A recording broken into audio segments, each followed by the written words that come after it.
Olá pessoal, estou de volta e dessa vez eu vou falar sobre a segunda doença do grupo das neoplasias mieloproliferativas, a famosa trombocitemia essencial. Esse grupo de doenças se caracteriza por uma produção exagerada de células do setor mieloide. Na polissemia vera, nós tínhamos um aumento das hemácias, que são os glóbulos vermelhos, e dessa vez a trombocitemia essencial que causa basicamente um aumento do número das plaquetas. Para quem não sabe, as plaquetas são fragmentos de célula que têm a ver com a coagulação, entre aspas, o estancamento do sangramento, né? Então, nessa doença, uma doença de origem clonal, é um tipo de neoplasia do sangue, teremos uma predominância na produção e na diferenciação de células que vão produzir um aumento das plaquetas. Como toda doença clonal, a gente tem alguns critérios que basicamente estamos falando de 3 marcadores biomoleculares.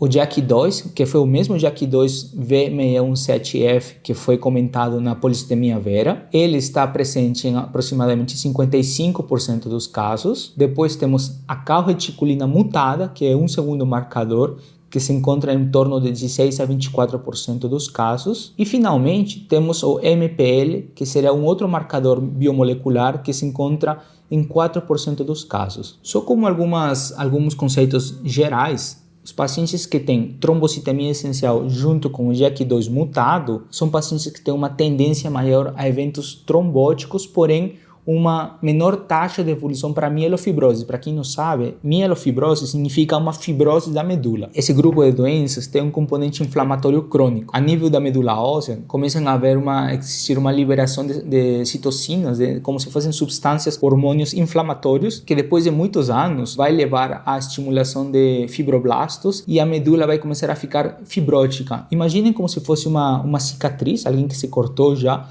Você percebe que a cicatriz é um tecido um pouco diferente, não é exatamente igual ao tecido original, um pouco mais duro, menos elástico. Exatamente acontece na medula óssea. A medula óssea é um tecido muito dinâmico, aos poucos começa a ser substituído por fibroses e essa medula para de funcionar. Então, os pacientes que têm polissemia vera, trombocitemia essencial, depois de muitos anos, podem sim vir a evoluir com mielofibroses. E os sintomas são sintomas inespecíficos. Podemos ter tontura, dor de cabeça, sensação de queimação ou formigamento nas mãos e nos pés. Podem acontecer eventos trombóticos e até pode ser a primeira coisa que surge na avaliação inicial, uma trombose na perna, por exemplo, um AVC isquêmico pode ser o primeiro sintoma, o primeiro sinal de uma doença mieloproliferativa. E em alguns casos, quando as plaquetas estão muito elevadas, pode acontecer o contrário, que o paciente pode apresentar quadros de sangramento, né? Uma coisa chamada síndrome de von Willebrand adquirido. Beleza, e como que nós começamos a pensar nessa doença, como que acontece tudo, né? Sempre temos que pensar, ok, mas como que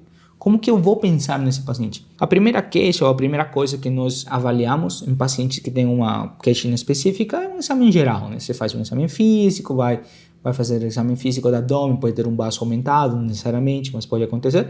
E aí você geralmente pede exames de rotina, né? Um exame que é principal e é mandatório na nossa especialidade é o hemograma, né? Então, no hemograma, você já de cara, a primeira coisa que vai chamar a atenção, ou deve chamar a atenção, são as plaquetas aumentadas. Os pontos de corte mudam um pouco dependendo do laboratório. Geralmente, os valores de referência das plaquetas estão entre 150 mil e 450 mil. Tem alguns laboratórios que falam em 400 mil, mas assim, é pouca coisa a variação. Então, quando você está diante de um paciente com trombocitemia essencial, você vai ver que esses valores nas plaquetas estão super elevados. 600, 700, 900 mil, 1 milhão de plaquetas. Então, essa é uma coisa que deve chamar muito a atenção. E aí, você vai fazer toda uma investigação. Se tiver como poder avaliar os hemogramas anteriores, às vezes o paciente já faz hemograma no mesmo laboratório sempre, então ele geralmente imprime, né, o registro de todos os hemogramas dos últimos, 5 hemogramas, 6 hemogramas, então você pode avaliar esses valores sustentados ao longo do tempo. E como sempre eu menciono, nós temos que saber, será que essa plaqueta aumentada é própria do sangue, no sentido de uma doença hematológica, ou é uma coisa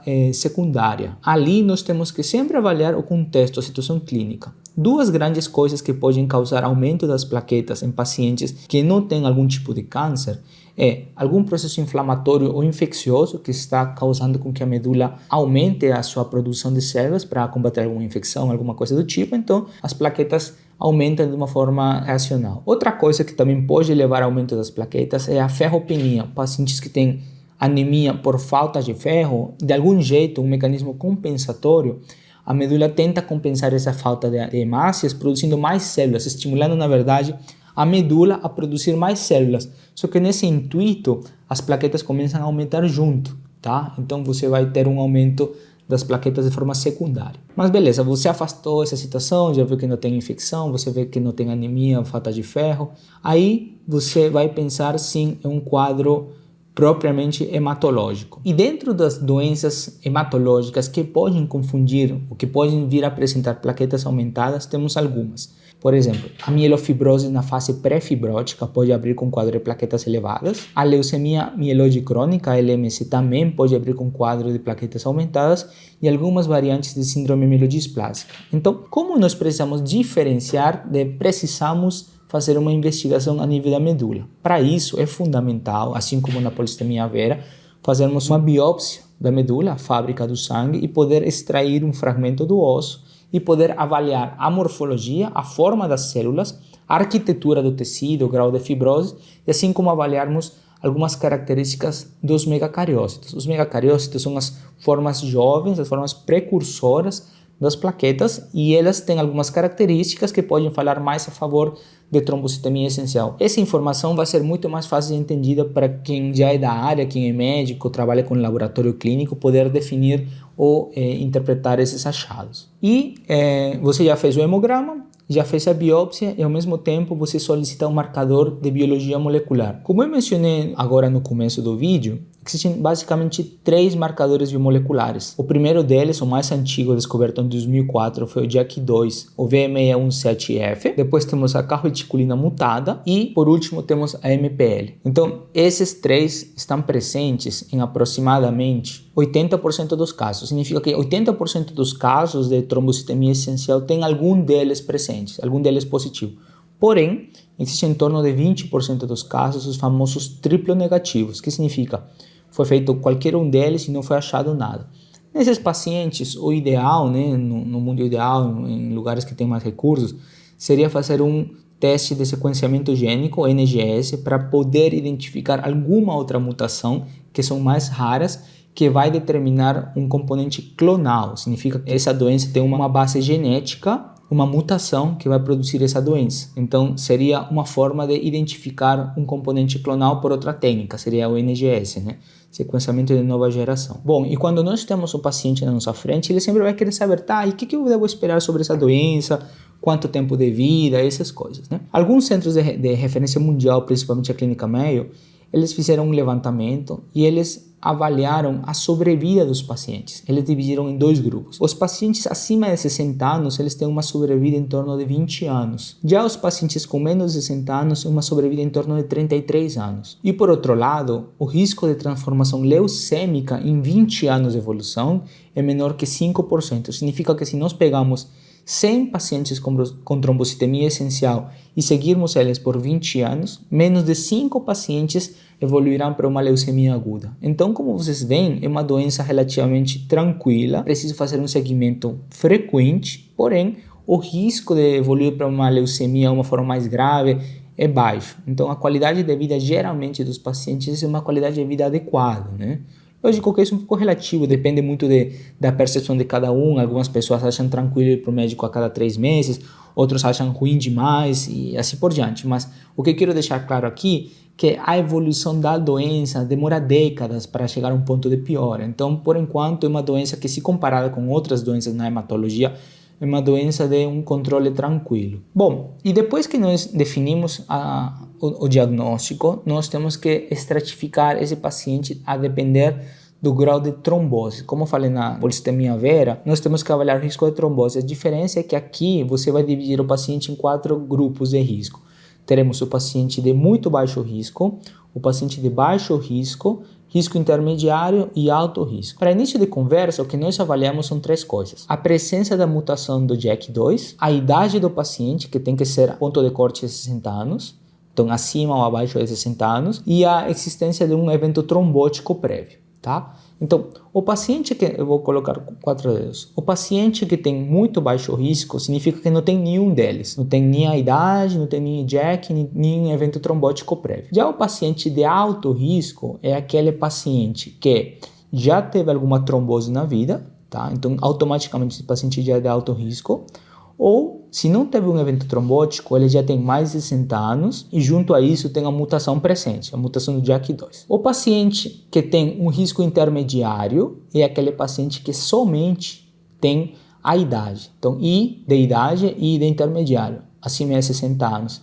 E o paciente que tem baixo risco é aquele paciente que não tem nem tromboses, que não tem uma idade acima de 60 anos, porém tem a mutação. Beleza, a partir dali nós definimos nosso tratamento a partir do risco. E depois que nós definirmos o risco de tromboses, nós temos que adequar o tratamento a depender de cada risco. Os pacientes que têm baixo risco se dividem em dois grupos. Os pacientes baixo risco sem trombocitose extrema e os pacientes com baixo risco e trombocitose extrema. Os pacientes que têm baixo risco sem trombocitose extrema são pacientes que talvez não precisem tomar nem aspirina, nem AS. Tá?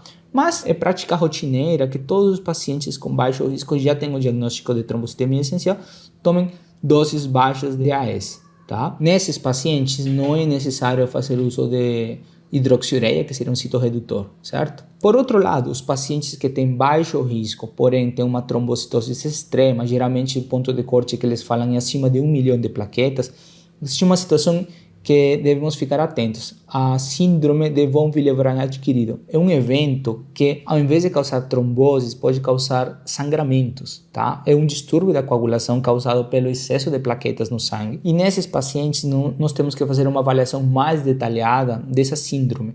De momento, poderemos suspender o AS se o paciente tiver algum sinal de sangramento e nos hospitais que dispõem de avaliação para von Willebrand adquirido, fazer uma investigação e a partir dali tomar a decisão se é adequado ou não manter com AS. Eu não vou entrar em detalhes porque é uma coisa já mais técnica, mas só para vocês entenderem que sim, essa síndrome de von Willebrand adquirido e pode causar sangramento. Bom, aí depois de baixo risco, nós pulamos diretamente para os pacientes de alto risco. Porque alto risco não muda nada diferente da polistemia vera. O paciente vai tomar AS e precisa tomar hidroxiureia para tentar diminuir as plaquetas. E quanto que você precisa baixar as plaquetas? Na polistemia vera, nosso alvo era um hematócrito abaixo de 45. Na trombocitemia essencial, nós queremos levar as plaquetas a valores de normalidade. Queremos deixar as plaquetas entre os valores de referência do laboratório, que geralmente é abaixo de 450 mil, certo? E nos pacientes que não toleram por algum motivo, não se deu bem, apresentam efeitos colaterais com hidroxiureia, o paciente está gestante, por exemplo, que existem algumas mulheres, né, idade mais jovem, em torno de 30 anos, 40 anos, que podem engravidar, aí sim precisaremos fazer uma mudança para interferon, tá? Não é um medicamento tão comum de ser utilizado, mas existe essa possibilidade como uma segunda linha de tratamento. E vocês podem perguntar, e os pacientes que têm um risco intermediário? Aí vai depender, não é obrigatório utilizar hidroxiureia, tá? Aí vai depender mais de uma avaliação dos fatores de risco cardiovascular, da presença de sintomas e uma série de fatores aí, mas fique claro, não é obrigatório, tem pacientes que utilizam, tem pacientes que não utilizam e tudo bem, aí vai depender caso a caso. Certo? Bom, era isso para falar de trombocitemia essencial. Eu queria pedir para vocês um enorme favor. Eu fui ver as métricas do meu canal e eu percebi que a maioria dos visitantes do canal não estão inscritos. Não custa nada, tem um botão aqui embaixo na tela, tem um botão aqui embaixo para se inscrever, porque eu preciso de aumentar o número de seguidores, porque assim esse material, esse conteúdo vai chegar para mais pessoas, certo? Então, espero que tenham gostado. Era tudo que tinha para falar hoje sobre trombocitemia essencial. Sigam meu perfil no Instagram, que toda semana estou publicando mais conteúdos e toda terça-feira tem uma live referente a algum assunto de hematologia. Tem semana que é com convidado, tem semana que somente sou eu, mas estou ali para tirar dúvidas e se vocês tiverem algum comentário, deixem aqui embaixo e até a próxima. Um forte abraço.